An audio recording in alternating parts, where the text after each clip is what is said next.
only concern with that is you won't be able to put it on here unless it's on that computer.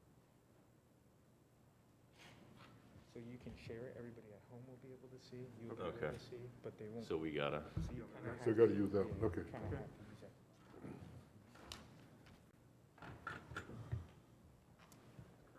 We're not doing ours right now, though, are we? Are we? We're gonna let them go first. yeah, Mike, do you want to start with your presentation, or do you want us to? No, I think, you know what, we could go ahead and, I guess, start with yours. I mean, we're going to have, why don't you guys go ahead and start? The one thing I will, I guess, just, I want to, I guess, maybe walk back something I proposed on Tuesday and just give a little update. So we had, we're still trying to look at the best way to try to support the students that are sent home and quarantined. And we struggled a little bit with that. We were trying to look at a way maybe where we could limit the cost by, we talked about maybe 6 teachers at the elementary level, 15 at middle, 20 at high. And the more we looked at that, and you guys also raised some questions and concerns about, we have such a vast array of course offerings that we kind of took a step back and questioned the value of that.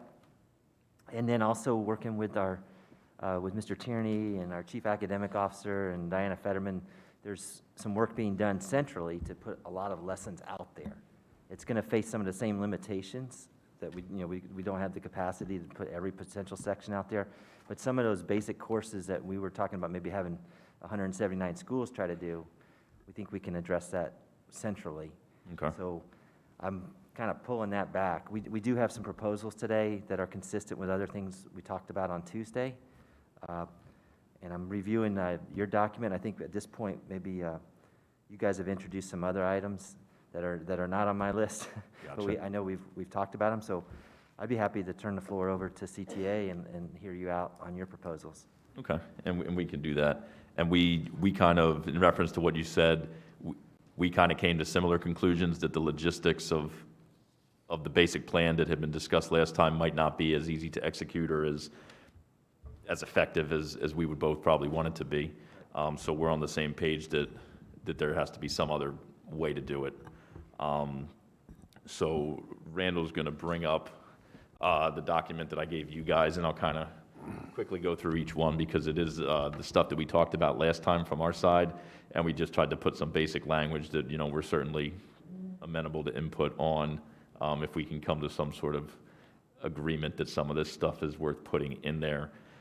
So the first item, we do understand that with the requirement to provide work and instruction to quarantine students, the most effective and efficient way to do that is through virtual means, meaning Google Classroom, versus developing physical packets that someone has to come pick up at the school, or if I have 10 kids quarantined and I send out 10 emails or 1 email to 10 kids every day, it might just be easier. We understand that a lot of teachers are utilizing Google Classroom, so we just have some basic language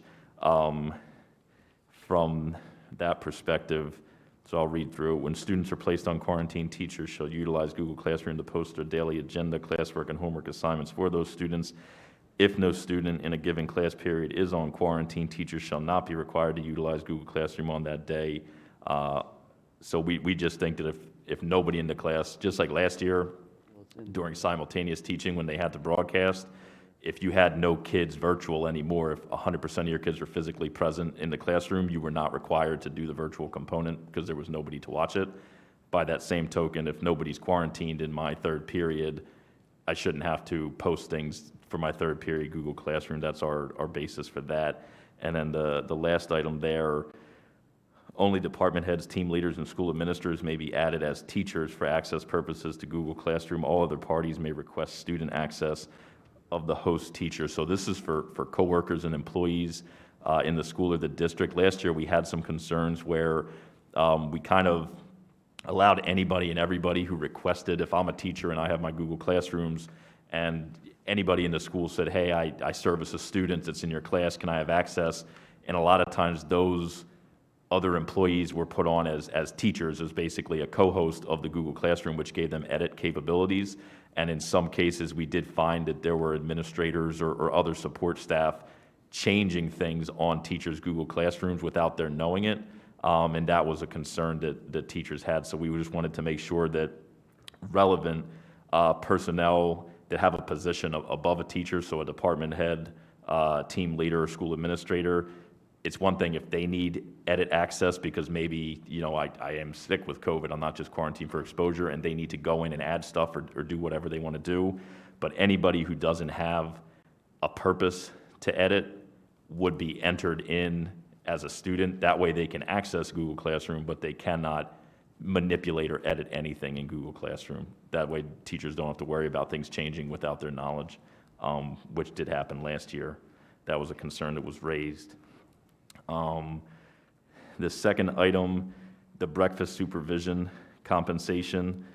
We talked about how we don't think right now, just based on what we've heard, that lunch supervision is that prevalent this year, but we do know in a lot of schools they are. Again, before COVID, teachers, particularly at elementary school, would come in at 7:30, and they would, in most cases that I'm aware of, open their doors at 7:45 to students, giving them a 15-minute buffer where they could make copies or set up their whiteboard or whatever they needed to arrange. During COVID, in the last MOU, we had an agreement that said if they were required by their principal to let kids in at 7:30, right when they went on the clock, and they couldn't do that prep stuff anymore because they had to supervise kids, that they would be compensated with comp time. We're not in a position, if this activity is still going on, to accept more comp time, because there are teachers that have the comp time from last year that rolled over from this, because that was a part of the MOU provision, and we don't want them to keep being paid in comp time that ultimately they might not even be able to use because they've accrued so much of it that it has no tangible value. So in this case, if, under our proposal here, if teachers are required to supervise students during what is considered a breakfast time period, that first 15 minutes of the day in elementary school specifically, that they be compensated for that at a rate of $35 an hour. So we took kind of your tutor rate and then said based on 15-minute prorations, with the understanding that most days we're talking 7:30 to 7:45, so it would be a quarter of that hourly rate if this happens. Again, in a perfect world, the teacher simply would not have to do this, but we do understand that there are some schools that for social distancing purposes have started to require teachers, and we have a fundamental problem that something that was never required before, that was compensated last year, is now being imposed without compensation whatsoever. So that's kind of where we're at on that. It also states that if this were to take place, the school administration and the individual teacher would be responsible for tracking this time, and then some form of submission of that time would have to take place on a biweekly basis so that it would subsequently be paid out appropriately. The third item's pretty straightforward. This comes from the MOU last year as well. To the extent possible, teachers will not be required to stand at the doorway between classes. So most teachers do this, depending on the grade levels we're talking about anyway, but we just have concerns because of social distancing. If the teacher has to stand outside during every class change, that means that they're standing by hundreds of kids, maybe 1,000 kids, every single period change. Again, I think many of them still do it as just a habit, but if they don't, and we don't want it to be required, we just want to make sure that given social distancing and COVID right now, that they're not going to be punished or admonished if they don't stand in the hallway between every class period. That was in the MOU last year as well.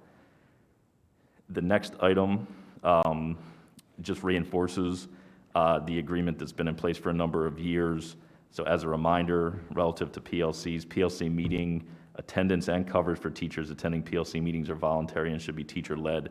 A version of this was in the MOU last year with the same preface as a reminder, because it has been a standing rule based on a joint memo signed some time ago. We did expand the explicit language because we've run into a problem where when that memo was drafted years back between former Superintendent Dr. Avosa and myself, it says the PLCs are optional, and to us, and in practice, it has always meant I can't be forced to go to a PLC, that's my choice, and if I'm a teacher in a school, I can't be forced to cover a class while someone is directed to go to a PLC, because to us, that's the same as forcing someone to go to a PLC. If I have to cover a class for someone to go to a PLC.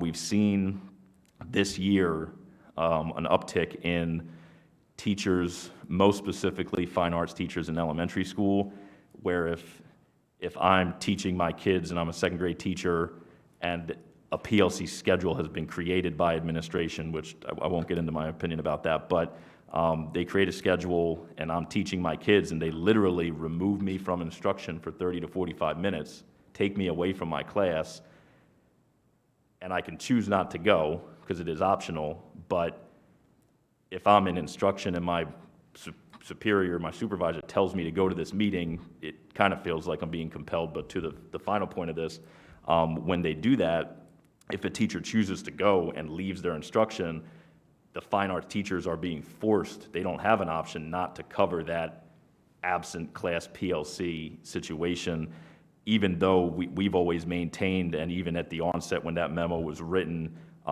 that there was no difference when that memo was written to optional attendance of PLCs, and if I want to cover a class while someone goes to a PLC, that too is optional. So we just wanted to flesh out that language because there is a gray area in terms of how administrators are enacting it, and to us there was no gray area, but we just wanted to punctuate that. Can I bring in just one point? Sure. One point on that. What's happened over the time when all this first started coming about is that we're finding more and more that instead of the PLCs occurring after the student day at the elementary level, they are taking them out of the instructional day and making them go to them during the instructional day. So that's why there's been such an uptick, and that's why there's this concern. It may have happened infrequently when it first came out, when Justin and Dr. Avosa put this together, but we're finding that more and more schools are using instructional time to have these meetings, and so there's a concern on that aspect. Okay, thank you. Thank you, Denise. Randall? The other concern was that they be teacher-led. I know the idea of it is that the participants are leading the PLCs, and we are hearing more about these coaches and now the PLC facilitators taking leadership in that. So we wanted that drawn attention to. Can I ask, with that leadership role, is it clear, like if there's someone that's organizing the event or scheduling it, say you have a PLC coordinator that's just putting the time together, but you're saying that when you want it teacher-led, does that mean like the teachers set the agenda, the teachers present best practices, or? That the participants, the teachers participating, are driving the agenda, they're driving the outcomes, that they're driving the discussion. And to it, make sure. our expectation, and maybe the districts was different when they created those 180-odd PLC coordinator positions this year with the ESSER funds, is that they would help facilitate and do the legwork for, whether it was collecting data or getting data and other documents together. It wasn't that they would essentially take over the PLC, and we have seen that happen. The other problem there is that those PLC coordinators are members of our bargaining unit, so they literally have no authority to tell a coworker to do anything, and that we have seen limited instances where there's been some conflicts where the PLC facilitator feels that, they run the PLCs and they can tell people, their coworkers at PLCs, what to do or what, they can obviously be involved, that's their job, but there's been some friction where technically those teachers who choose to attend the PLC don't have to do it. They can't be ordered to do anything by a coworker.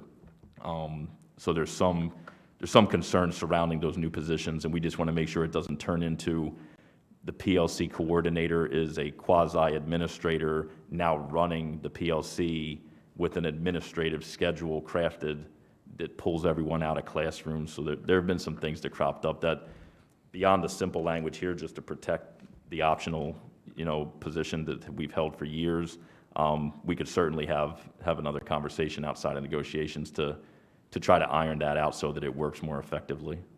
Okay, that helps. I understand.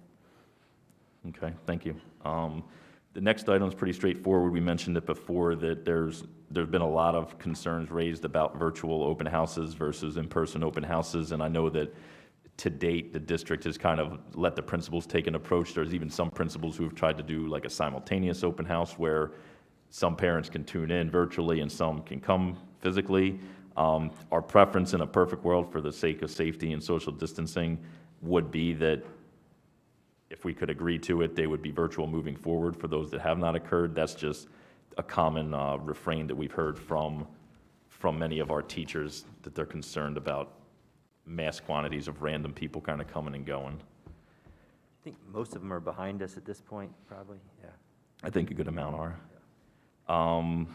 The next one, responsibilities of absent employees. This is literally language straight from the existing CBA, but we wanted to put it in here, and with that preface of, as a reminder, just like the PLCs, we're running into an issue where there are administrators, when a teacher either goes on quarantine or is sick with COVID or is just out sick, we understand there's sub shortages, but administrators are literally telling teachers, when you are out sick or on quarantine or exposed and you're not at work, you need to go to your coworkers in your department and you need to organize coverage, basically, in the absence of a sub. And in the language, and again, all this is straight from the existing CBA, we just wanted to highlight the second dash. It says, in each school, the principal will develop a process for securing substitutes. This process will provide that no employee shall be required to obtain his or her own substitute. We feel like they're straying into an area where teachers are being asked to coordinate coverage and substitution. It's one thing that they are required to provide work, make up work, and things like that. We don't debate that. That's right here too. We just don't like the imposition of asking one subordinate to go to another subordinate, a coworker, and tell them, you're going to be covering this period. It's not their responsibility, and also it could lead to conflict because, again, I can ask someone to cover my class if I know I'm out, but I cannot order them to. And if there's conflict there and they don't do it, am I going to get in trouble because the coverage I set up that I shouldn't have been setting up in the first place fell apart? So we just want to make crystal clear that administrations know that the process will provide that no employee shall be required to obtain his or her own substitute, which to us includes organizing coverage in the absence of a sub. Again, all that's straight from the existing CBA, but we've seen it cropping up, and we wanted to highlight it and make sure that it became, much more aware amongst the administrators who are trying to get teachers to set up their own coverage and so forth. The next item, teacher substitute coverage and compensation. We mentioned this, that the existing language in the CBA for when a teacher is required to either take students from a class that doesn't have a sub or a teacher and split them up and take a couple, or fully cover a class for a period or for a day, depending on the grade level, that the compensation in the contract, was for random, intermittent, emergency type purposes. And it basically is $15 for a 50-minute period, give or take, and $25 for a block period, or elementary school. If you split a class, it's, I think, $75 for the day. And if 3 teachers split the class, they'd get $25 each. We know that Broward, I don't know if it's that they have a higher number or they raised the number because of COVID and the increased coverage. But we just feel like, as we mentioned before, that these teachers are literally being asked to give up planning multiple times a week, and that $15 and $25 an hour is just not adequate, because if I lose 3 hours of planning during the course of my week, I'm going to have to do 3 hours of work off the clock now. We figured with the federal funds, this is a more than appropriate use. Also, with the increase in substitute compensation that was approved from the board, we felt like if subs are getting paid more than teachers who sub during work and lose their planning, similarly should see a little increase. So what we did, we just took the existing language and changed the compensation levels. So it says employees shall be paid $25 per period and $37.50. And I think these are similar, if not the same, as what Broward is doing right now, per block period in secondary school. If they agree to sub, in elementary schools, a total of $125 per day will be apportioned equitably between the employees who take the split students, or if I take a whole class all day, it would be 125. We just wanted to again highlight the time and the time crunch from all these infringements relative to COVID and subs being out and everything. There is a cost borne by the employees in terms of work they have to then do off the clock, and we think that there would be some goodwill for those who are covering 2 or 3 periods a week and missing planning on a regular basis.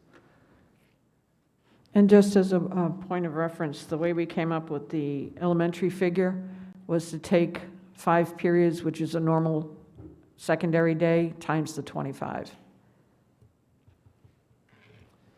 The next item, thank you, Denise.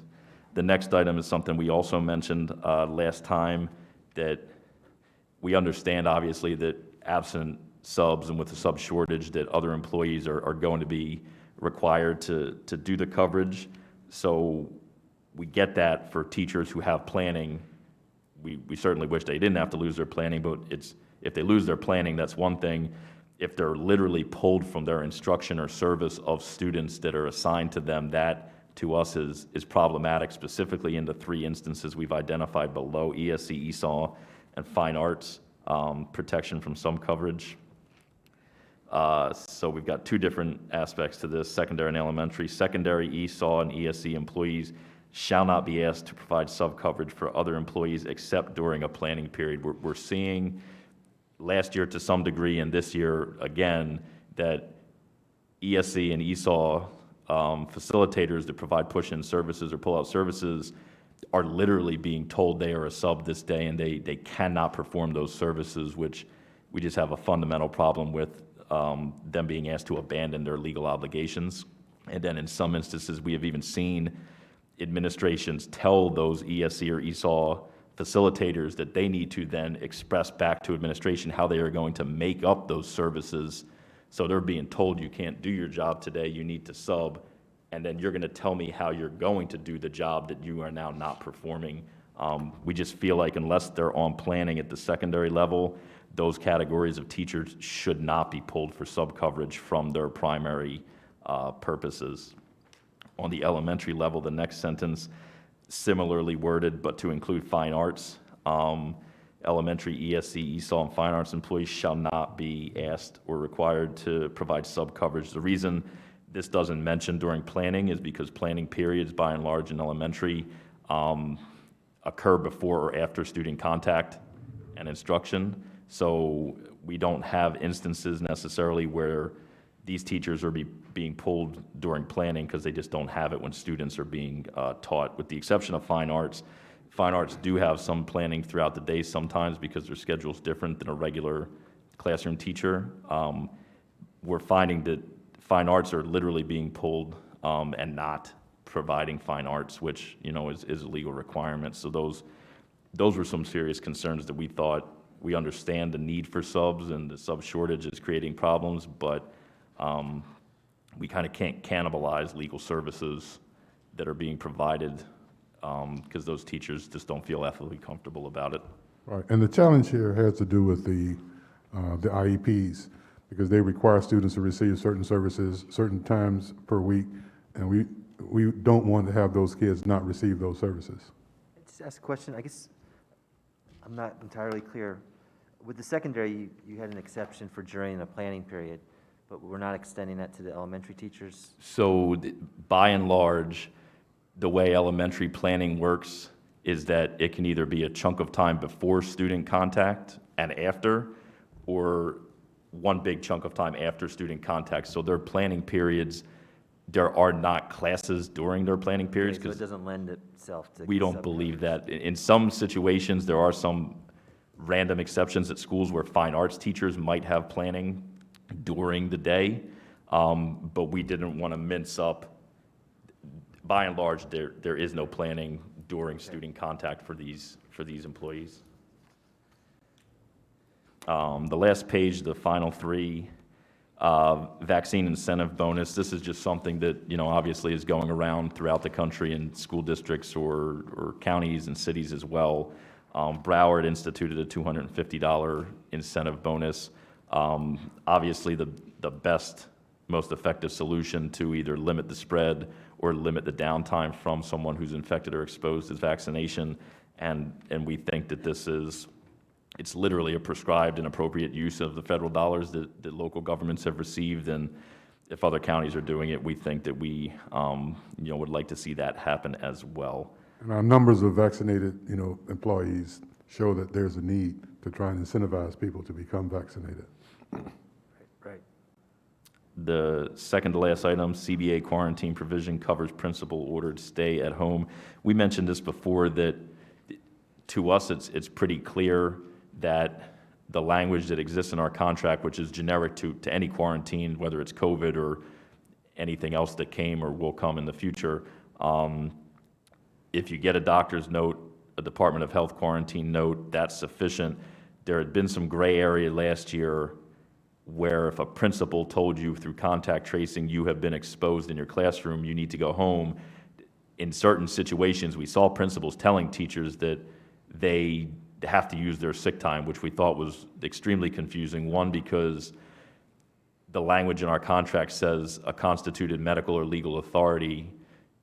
We believe that administrators in schools implementing a district policy voted on and approved by a lawful governing body such as the school board means that principals stay at home is the same as a quarantine until they come back.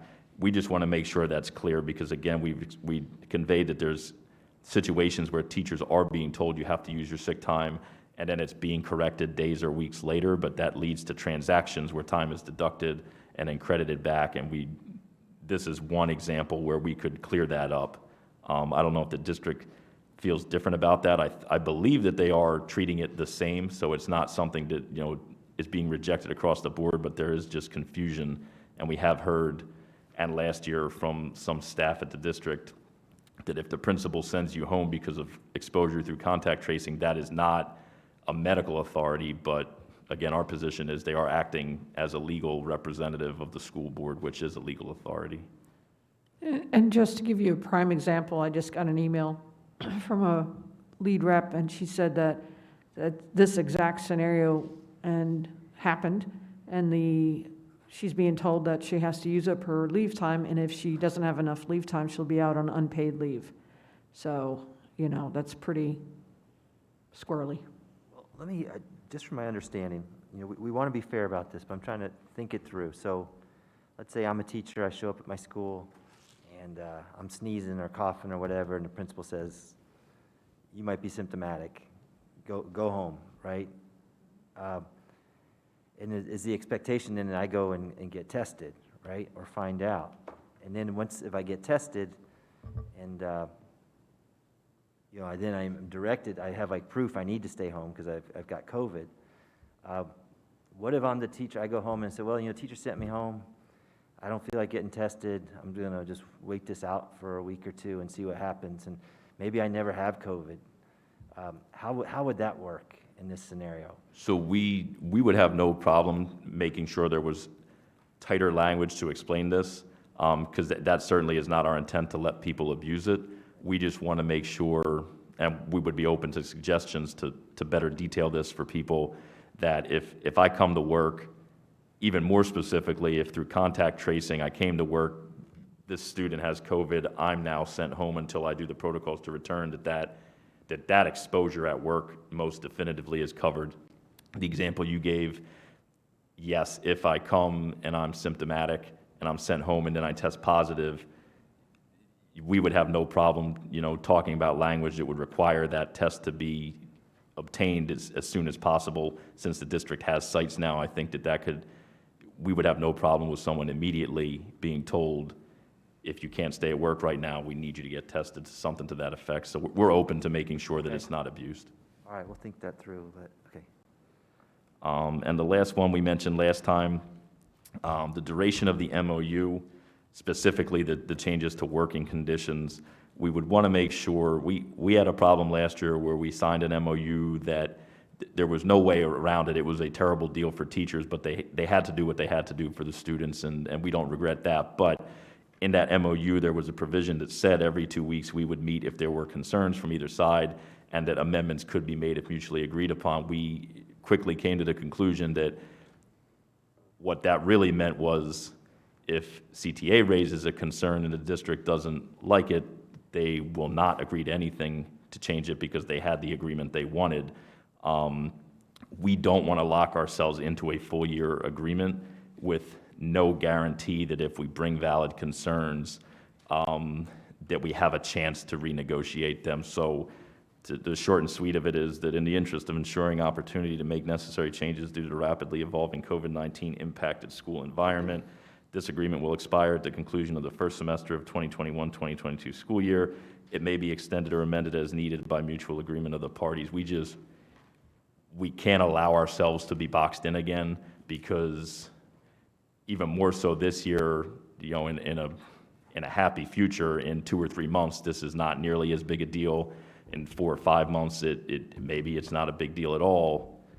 We all pray, but we just want to be able to say that if after the first semester we have concerns, that they cannot just be dismissed outright because we signed a 1-year agreement, and to amend that would require, the district's absolute approval. So that's just a safeguard for us. Okay. Well, this was helpful. I think what might make sense is we have a proposal from the district side. It's fairly short. But I was thinking maybe I could present that, and then we'll get everything on the table. Gotcha. If we need to caucus or whatever. Oh, thanks.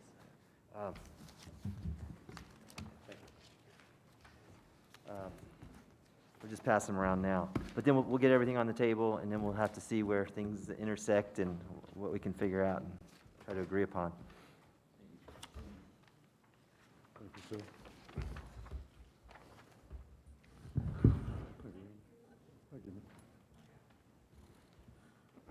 So these proposals, it kind of starts out with a little bit of alignment. The Google Classroom, we start out with an expectation that we would like all teachers to utilize the Google Classroom for their students every day. We feel like that is our platform now. And so I don't think we're too far off. I understand your proposal was more just requiring this when there happens to be a student that's absent. We'd like to consider just this becoming the new norm, that we utilize the Google Classroom. What else do we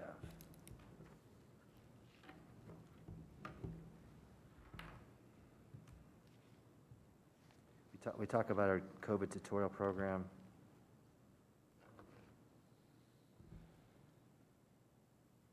I think this is just just stating out, we're almost defining some things here, like what that would mean in terms of utilizing the Google Classroom. This is something that, the next item, I guess you have not put on the table, but something we would like to have the ability to offer, and that is above and beyond using the Google Classroom, that when a teacher has students that are absent or sent home for COVID, that they'd be willing to record a lesson and post that lesson to the Google Classroom, so the absent students have the opportunity to view that. Internally we talked about versus turning the camera on live or recording it. We felt like recording would be the best way to go. For example, if a teacher does teach multiple sections of the same course, they could just record it once. Also, if the student's home fighting, with COVID and not feeling that well or something, and they need to sleep in a little bit in the morning and have the opportunity to view the recording when they're up to it. So that's why we kind of settled on recording, and we thought that might also be a more controlled environment for the teacher, so there's no chance of the teacher being distracted by the students that might be viewing online. The professional learning communities, we were trying to, you had mentioned at the first session that we had this understanding for the last few years that they would be voluntary. So we were just going to go ahead and state that. Now I understand this language does not go as far as yours did, with some further clarifications on whether it's being teacher-led and the issue of coverage. So I will take that back to my team and see what we think there. Mr. Burke, I have Yes. a question. Sure. What is that last reference there that says regardless of any prior arbitration awards? Do you know what the context of that is? Because I'm not sure what that refers to. Dr. LaCava, can you help me with that one? All right, well, I'll tell you what, I'll underline it and note the concern. I had a little help putting this together, and I'm not sure if we had, I guess, was there some prior arbitration award? Maybe we won at some point that we were allowed to require them, so we're going to now make it voluntary regardless of that? That would certainly be news to us and Okay. contradict the memo that the superintendent agreed to 5 years ago, but if the district has something, we certainly would appreciate seeing it. Yeah, I apologize. I'll find out more about that. That's But okay. my intent is voluntary means voluntary. The tutorial rate I mentioned Tuesday, we'd like to increase it from 25 to 35. Get that more in line with the teacher's normal hourly rate. Question. Yes. I noticed up in the other section, you said that teachers will be paid their tutorial rate based on the current contract. Are you moving that to this same $35 as well? Yes. Okay. Yes. And if we need to clarify that or reword that, I'm open to that. But the idea is that, yes, we would, during, I guess, the period as MOU, we'd want to boost the tutorial rate to $35. Tutorial programs are part of our response to the academic, to the unfinished learning. And we recognize it's a struggle to find enough teachers willing to work those positions. Right, I just wanted to make sure that 1C is talking about the $35 tutorial rate as well. Okay, we'll clear that up, but Okay. that's our intent. All right. Duration, we were going to try to shoot for June 30th and just take this all the way through the year. I understand your position's more first semester, so that means basically we gets us to the winter break, right? To December or so, and then if we wanted to keep it going, we'd have to figure something out by January. Right, and in that instance, it could be where we just agree to continue. It doesn't necessarily mean that everything has to end and we have to renegotiate the whole thing. Everything could continue if conditions warrant it. But we just want to be able to touch base and check on that Okay. at that time. Yeah, we'd like to have some continuity. I suspect we're still going to be maybe wrestling with some of these challenges. It'd be great if we get through the winter break and we don't have to worry about any of this. That'd be terrific. Well, and that's it. So the big ask here from us is trying to get some agreement on recording lessons to help those students. We are sending home, from 2,500 to over 4,000 students a day because of the contact tracing. Fortunately, the vast majority of those students are not testing positive, but we're trying to be careful. The real downside of that is now we have students, some of them have been sent home 2 or 3 times already for exposure, and it's a source of concern that we want to do it. We already feel like we've had learning loss the past 18 months. We hate to compound that by sending students home and then them having less and less of a ability to keep up with their work. And we are obligated, we're sending the work home, we're trying to provide supports, but we feel like those recorded lessons would be a nice complement to that. I guess we're just kind of asking you all to consider that. So that's what we brought in. The vaccine incentive is something I think if our board goes that route, we would probably do it globally. It wouldn't be limited to just CTA. So I would commit that if we do an incentive, we will bring all parties to the table. We would want to do that district-wide. We had some news yesterday with the president's plan, his pathway out of the pandemic. I need to evaluate what that means. It looks like it could mean that a mandate's headed our way as an employer with over 100 employees, and also at specified Head Start teachers would be obligated to either vaccinate or agree to weekly testing. So that could get decided for us to some extent. What else? Have I covered everything? Mr. Bogus, team? Is there anything we wanted to get on the table?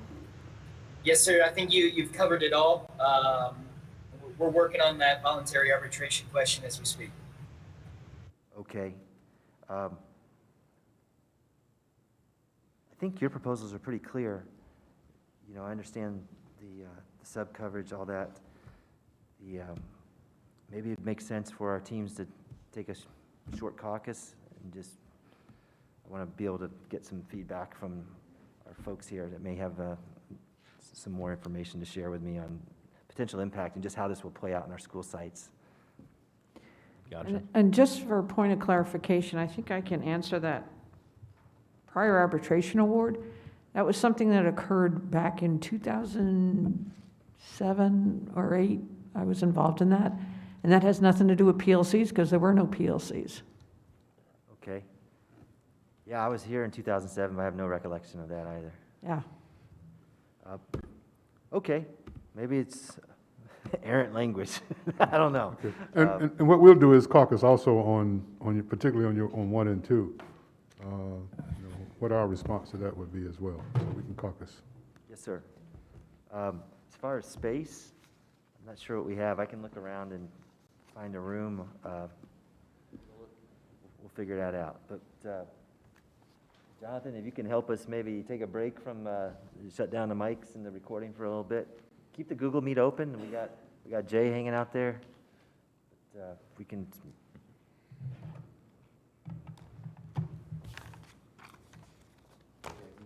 Cut the cameras or whatever.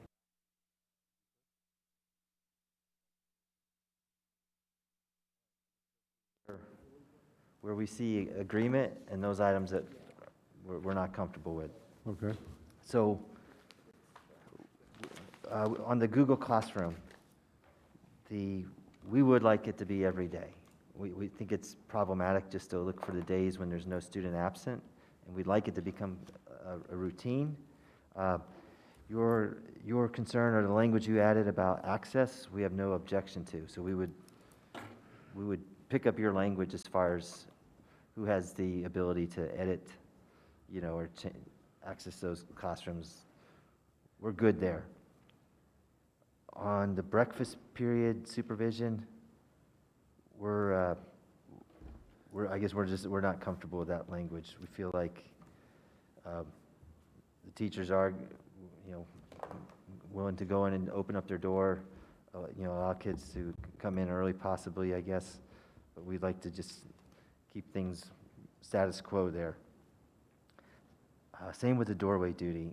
We feel like that's a safety concern, and that with some of our large schools, we like, and it's fairly common practice for the teachers to kind of stand in the doorway just to help maintain security.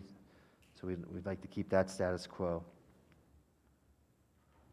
On the PLC language, we got a little history lesson. So that language about regardless of any past arbitration award dates back about 10 years to a Hal Watkins ruling that said the district was allowed to require, I think back then they were called team leader meetings, or now we know them as PLCs. That's okay. So our thinking there is, yes, we agree they'll be voluntary. We like having that language in there, I guess, so that it doesn't become, we don't get accused later. Let's say a new superintendent comes in and says, no, I don't want them voluntary. That I could be risking creating a past practice that would, I guess, void that ruling from 10 years ago.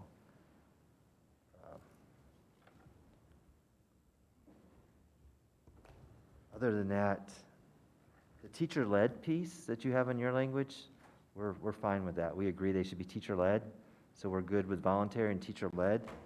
The coverage item you placed in there, we're not comfortable with. We feel like coverage could be kind of interpreted different ways, and principals may be scheduling things to accommodate the PLCs, and we didn't want to wade into that. On the virtual open house, at this point, we're talking about, you know, just an MOU here. We're pretty far past most of our open houses. We'd like to leave that alone. I suspect we'll be past, if there's a few still out there, they'll probably be done soon. The responsibility of absent employees, we believe all this is already in the contract. We don't see the need to bring it into the MOU.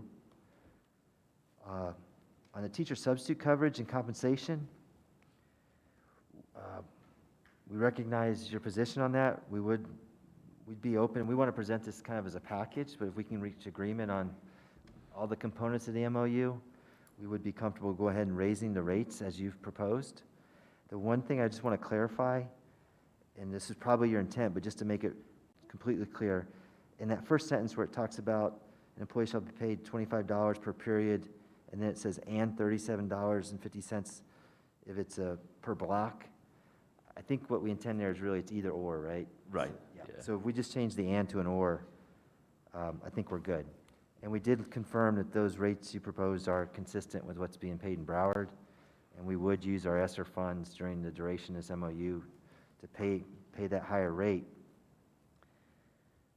The protection from sub-coverage, the prohibition, going just down the page here,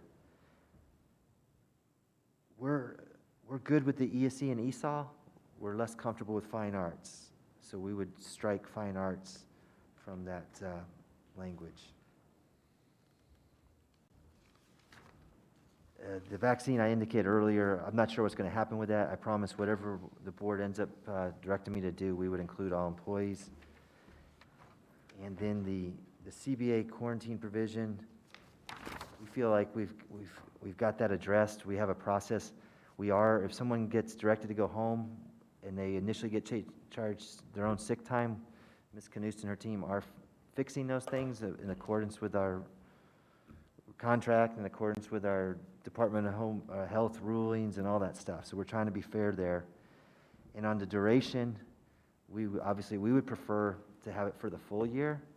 I don't suspect, I think unfortunately we're probably still going to be dealing with cases. We don't know how fast the vaccine is going to be available for younger students. The holidays are expected to create an uptick in things, and we would like to have some stability and be able to plan for the entire school year.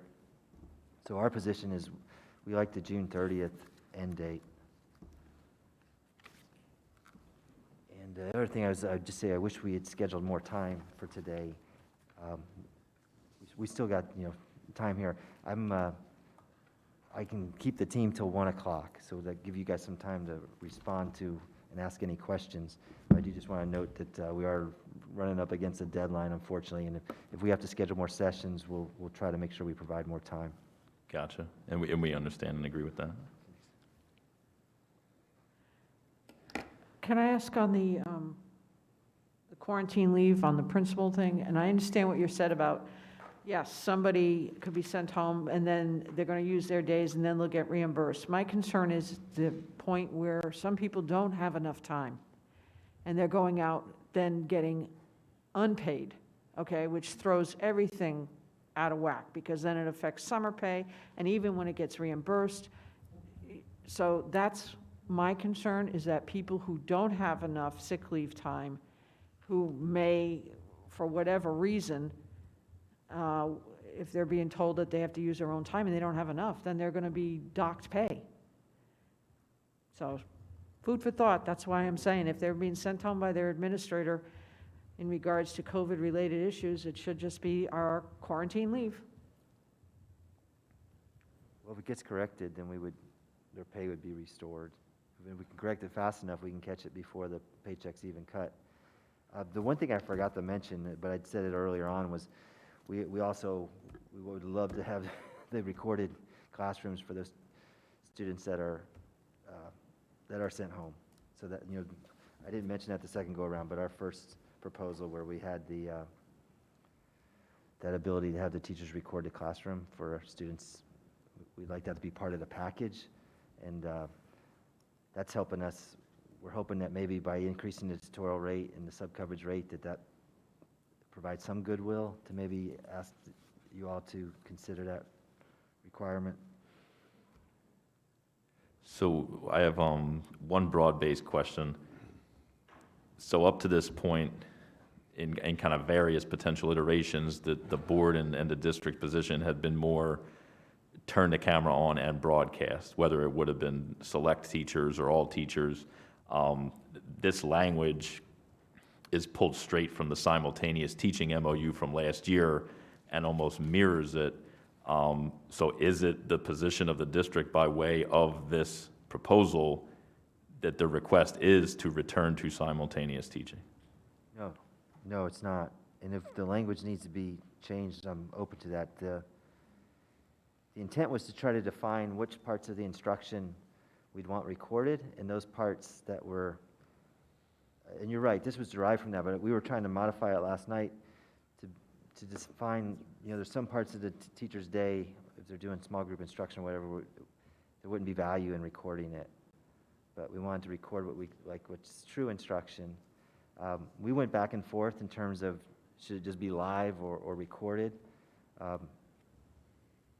We felt like recorded might be better for the convenience for the student and also maybe for the teacher to be able to say if they have those multiple sections or whatever, that they wouldn't be stuck to the schedule.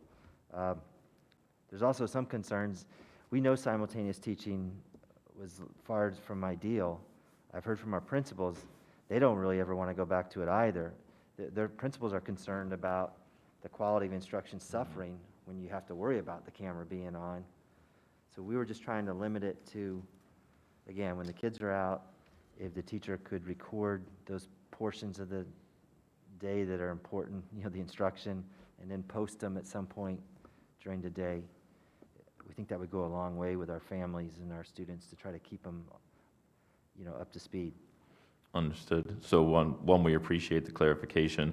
We did, and because of time and everything, and we want to reflect a little bit more, we do have a number of recommended edits to tailor anything close to this to be much more specific so that it is not broad and could be interpreted to require endless things from teachers above and beyond what appears to be stated here. One thing that is noticeably absent is any reference to compensation. So I don't know if the district has any plans relative to that, because that would be critical. Well, we were trying to put compensation where we could, so like with the tutorial rate and the sub coverage. I don't think we can tie compensation to the recorded. We'll hear what you have to say. I wasn't, with so many students being sent home, 4,000, it seems like the number of potential teachers that impacts grows exponentially. And I didn't see a dollar amount that would, it just seemed like it might be something that would be out of our reach. I'm open to ideas. I know now this is just an MOU. We will be bargaining the contract, and we do have ESSER funds to try to maybe look. You brought up some other things early on, right? And it certainly strikes me as fair that the governor left out 1,300 of your members. I think that's something we need to talk about. I think the ESSER funds could be used in that way.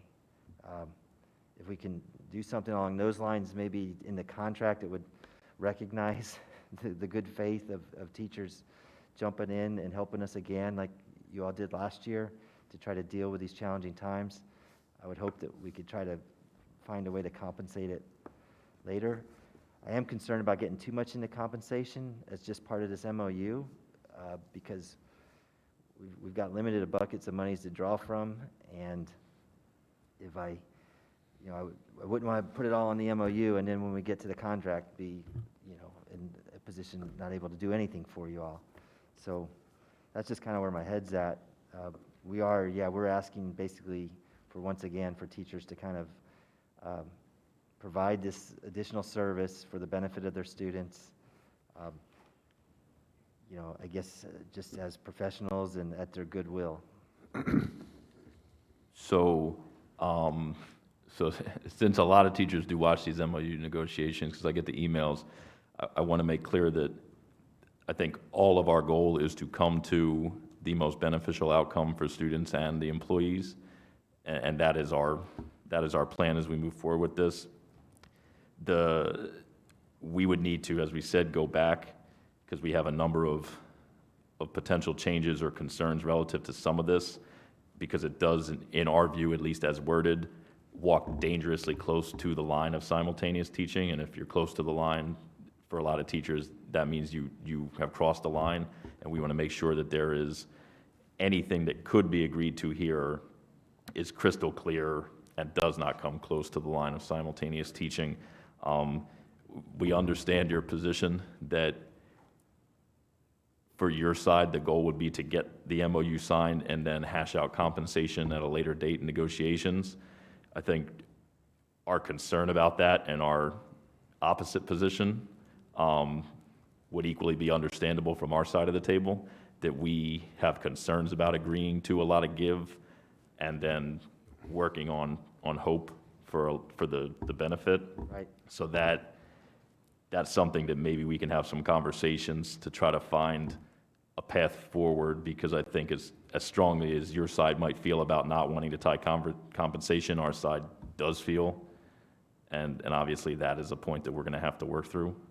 So that just on its face, because I want to make clear to teachers or anyone who's watching that, as you said, there is no simultaneous teaching envisioned, and that whatever we need to do needs to be considerate of the realities of what's being asked of the teachers so that they can do their job properly. As you said, the concern is that simultaneous teaching or something close to it might create a diminished version of everything, and we do not want that, because it would just be a burden. So that, I think, is...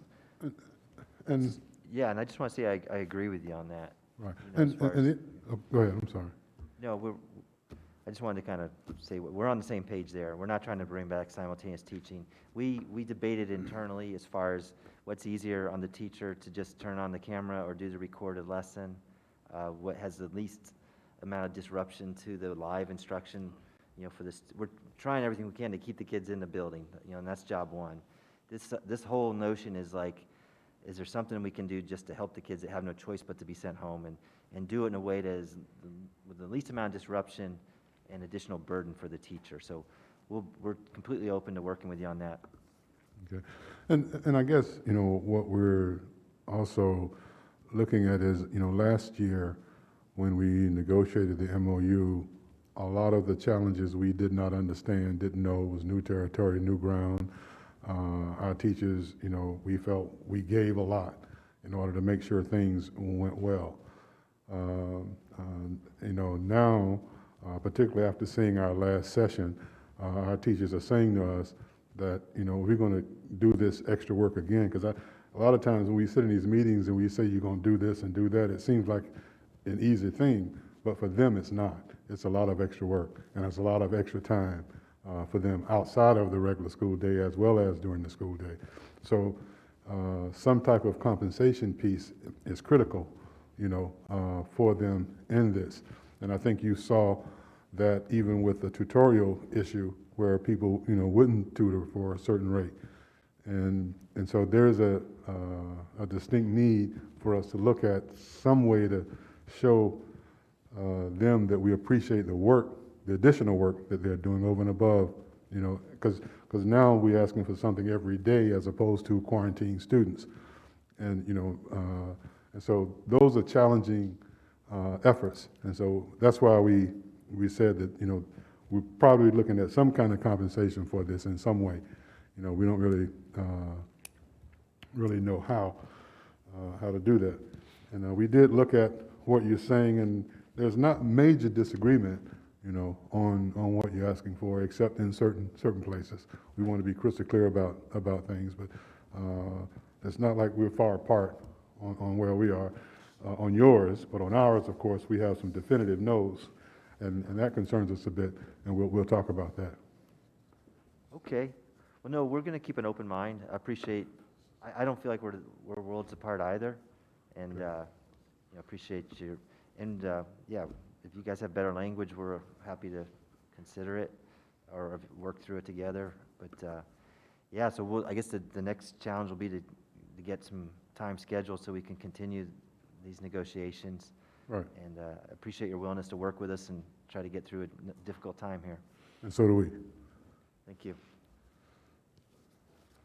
All right, well, Mr. Bogus, I'm going to ask your help, I guess, to try to get us some new dates scheduled, and we'll try to block out bigger chunks of time going forward so that in case we. Yes, sir. I will take that action for next week.